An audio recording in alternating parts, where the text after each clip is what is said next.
Oshxonangizdagi mana shu yog' sizni ichingizdan zaharlayotganini bilarmidingiz? Ha, men hozir o'sha oddiy ovqat yog'i haqida gapiryapman.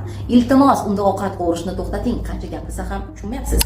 Keling, uyimizdagi yog'larni eng xavflisidan eng zo'rigacha tartib bilan terib chiqamiz. Videoni oxirigacha ko'ring, albatta foydali bo'ladi. Eng oxirgi, ya'ni eng xavfli o'rinda rafinatlangan kungaboqar yog'i. Birinchidan, bu yog'ni tozalash uchun ishlab chiqarishda juda zararli kimyoviy moddalar qo'shiladi. Ikkinchidan, tarkibida omega 6 yog'lari haddan tashqari ko'p. Bu esa tanamizda har xil shamollash va yallig'lanishlarni uyg'otadi.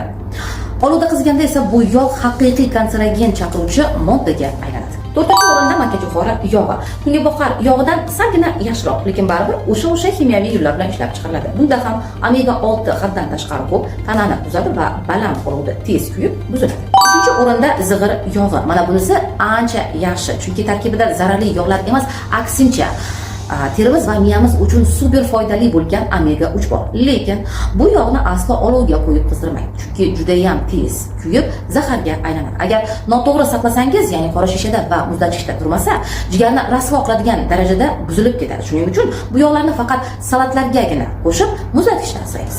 Ikkinchi o'rinda hamma italyanliklar maqtaydigan zaytun yog'i.